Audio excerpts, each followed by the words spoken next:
Salut les gens. Aujourd'hui on parle de gros fumeurs, de problèmes de conjugaison et de faquins.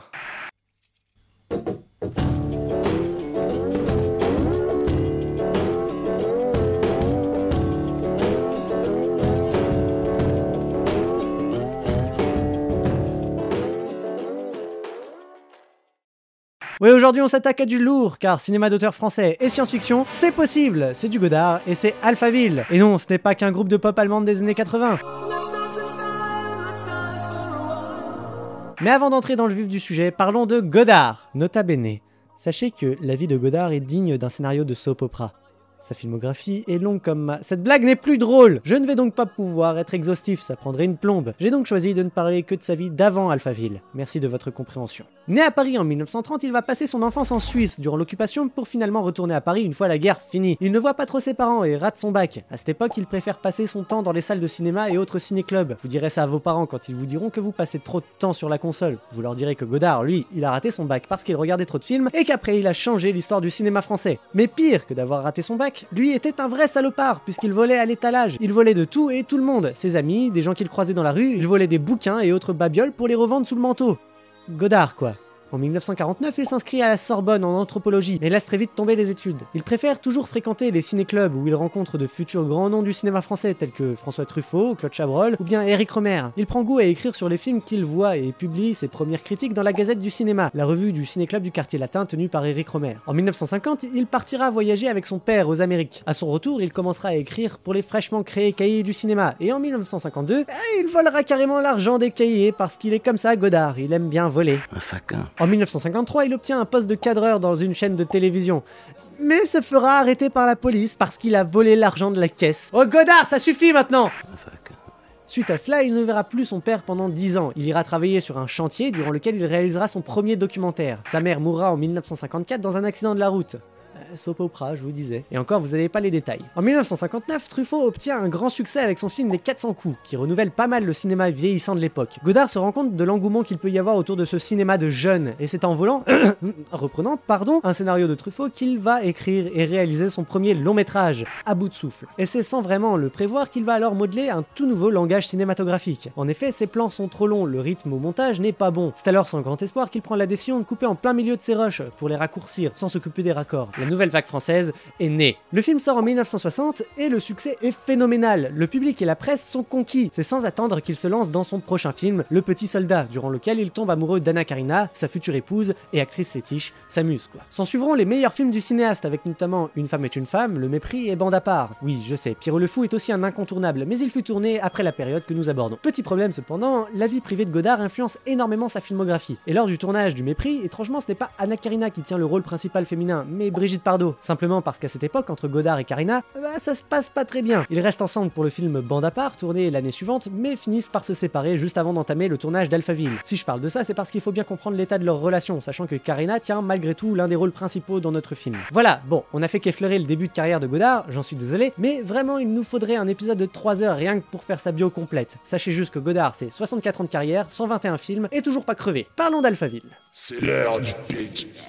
L'histoire est un tel what the fuck. C'est simple, la première fois que je l'ai vu, j'ai dû lire le résumé du film pour comprendre ce que je venais de voir. Alphaville est une ville futuriste, située on ne sait trop où, ni à quelle époque. On sait que c'est la capitale d'une galaxie, mais on sait aussi qu'elle se situe sur Terre. Bon, c'est un gros bordel en vrai, mais j'y reviendrai plus tard. La ville est contrôlée par une intelligence artificielle, Alpha 60, et ses habitants ont la particularité d'avoir banni toute émotion, afin d'agir tels des machines, tel Alpha 60 lui-même, ne respectant que la logique pure et dure. Nous suivons l'histoire de Lemmy Caution, un enquêteur chargé de retrouver un certain professeur Von Braun, dirigeant tout-puissant de la ville, afin de le tuer. Ah, les sociétés dystopiques. C'est sûr, c'est plus du tout cliché, ça. Sauf qu'on est dans un film de Godard, et les choses sont loin d'être aussi simples. Mais on y arrive. C'est la fin du pitch. Pourquoi vous voulez pas voir ce film? C'est Godard. Mais c'est pas si mal! Avant de continuer, il faut être honnête, et je ne vous cacherai pas qu'il est très dur de rentrer dans le film. En fait, c'est très simple. On ne comprend rien! Godard a cette manie de nous plonger dans un film sans aucun préambule, avec des dialogues sans aucun sens et à peine audibles, le tout coupé avec un montage totalement démonté. Mais passé la première demi-heure, et une fois que l'action prend racine, une fois que l'on a identifié les personnages principaux et l'enjeu du scénario,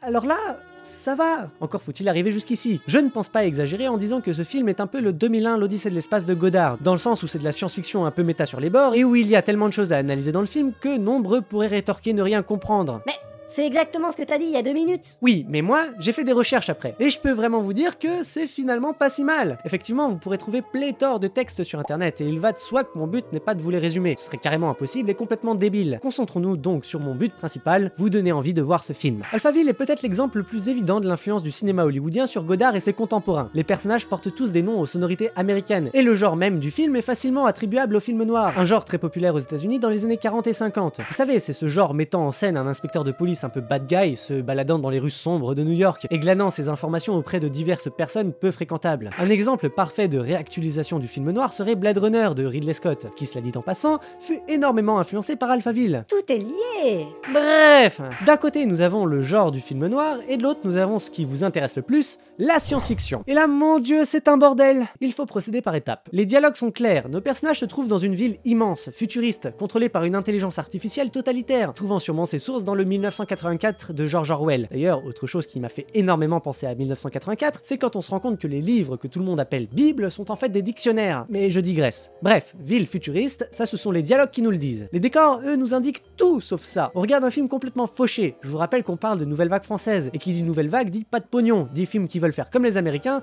mais sans moyens. Le budget du film est estimé à environ 220 000 $, ce qui n'est pas énorme. C'est pas le motherfucking blockbuster de l'année. En fait, c'est un budget vraiment ridicule. Et ça se sent partout. Le son est dégueulasse, le film est en noir et blanc, c'est certes un choix pour coller à l'ambiance film noir, mais tout bénef quand même, puisque ça coûtait moins cher de filmer en noir et blanc. Les scènes de bagarre sont très nanardesques et souvent vraiment ridicules, et de la même manière, c'est dans un Paris tout à fait normal et contemporain que nos personnages évoluent. Peut-être que les scénaristes ne connaissaient pas leur conjugaison au moment d'écrire. Ah mais tais-toi. Les décors ne sont absolument pas futuristes, et franchement, c'est super cool. Cela ne vous fait-il pas penser à un autre film?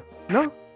Vous me décevez. On parle de Bienvenue à Gattaca d'Andrew Niccol. Et tout pareil, ce dernier se situe dans un futur à la fois totalement éloigné mais esthétiquement très proche de notre présent. Et comme pour Blade Runner, non, ce n'est pas un hasard, puisqu'Alphaville eut une très grande influence sur l'esthétique de ce film. Or, le film de Godard ne s'arrête pas là, puisque pas de pognon c'est une chose, encore faut-il en faire une force dans son œuvre. Et là, franchement, c'est du génie. En effet, à la fin du film, on nous montre deux informations contradictoires. Nos héros quittant la ville en roulant simplement sur une autoroute, et les dialogues nous indiquant qu'ils sont en train de voyager dans l'espace intersidéral. Et c'est ça le coup de génie. Godard arrive à transformer ce manque d'argent en une putain de métaphore de la mort qui tue. Dans le film, la ville est en réalité censée être une planète, et les autres villes autour d'autres planètes, la Terre formant ainsi une galaxie à elle seule. C'est une interprétation bien sûr, et qui plus est une interprétation personnelle, mais je trouve que cette vision du film est particulièrement belle. Je vous l'ai dit, on a beaucoup de mal à rentrer dans le film, et parmi les choses difficiles à appréhender, le jeu d'acteur est quand même bien violent. C'est très simple, on croirait entendre des comédiens totalement amateurs. Cependant, il faut rappeler qu'Eddie Constantine, l'acteur principal, a plus de 10 ans de carrière derrière lui, et qu'Anna Karina travaillait énormément son timbre de voix et ses intonations. Tout ça pour vous dire que c'est fait exprès. Oui, je vous rappelle que l'on se trouve dans une ville où toute émotion a été bannie, et le jeu est très clairement et parfaitement étudié pour aller dans ce sens. On a carrément l'impression que ce sont des machines, non pas des acteurs qui se tiennent à l'écran. J'aurais voulu vous dire que ça a inspiré le jeu d'acteur de Schwarzy pour Terminator, mais j'ai rien trouvé sur le sujet. En suivant cette logique, c'est tout le film qui est fait pour nous faire ressentir une sorte de malaise et d'inconfort. Alpha 60 qui te surveille sans arrêt, qui te parle avec cette voix totalement déraillée de fumeur en phase terminale, le registre très noir et les personnages sans émotion, limite sans âme. Il faut qu'on se sente oppressé. Ah oui, tout le choix de cette musique aussi. Cette musique et surtout cette montée d'un quart de seconde reviennent pratiquement toutes les 5 minutes. Et mon dieu, ça va en traumatiser plus d'un. Mais c'est voulu, on doit se sentir oppressé, et ça marche. Ta gueule! Je comprends parfaitement qu'on puisse ne pas aimer ce genre de cinéma, le style de Godard est extrêmement particulier. Mais avant de critiquer et de dire que c'est de la merde, il faut au moins avoir vu l'un de ses premiers films. On est d'accord pour dire qu'il y a eu un moment dans sa vie à partir duquel il s'est mis à faire que de la merde. Mais vraiment de la bonne grosse merde. Mais les débuts de sa filmographie sont l'œuvre d'un vrai cinéphile qui faisait ça pour l'amour de l'art. Et Alphaville fait partie de ces films, vous l'aurez compris. Il n'est pas si mal. Merci à tous d'avoir regardé, laissez un pouce en l'air si vous avez aimé, partagez si vous avez pris votre pied, n'hésitez pas à commenter si vous avez des trucs à rajouter, et pour ne rater aucun épisode, abonnez-vous. C'était le dernier C'est pas si mal de l'année, mais je reviendrai très vite et de toute façon on va se revoir pour les vlogs, alors ne vous en faites pas. Sur ce, je vous salue, et en attendant la prochaine, portez-vous bien.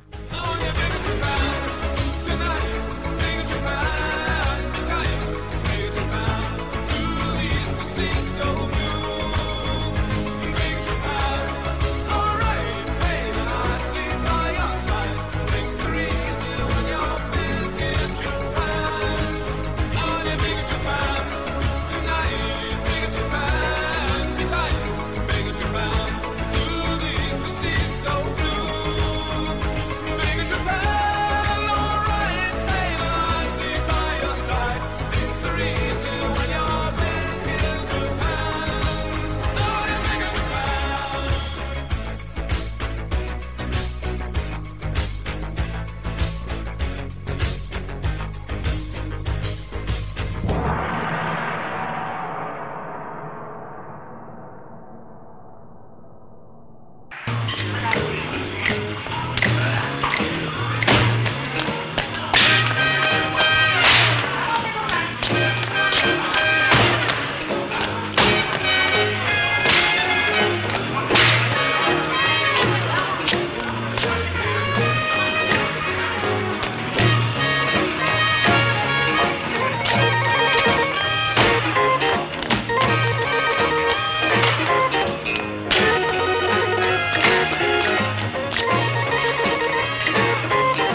fois, c'est le moment d'ouvrir une deuxième parenthèse et de décrire les sentiments des personnages.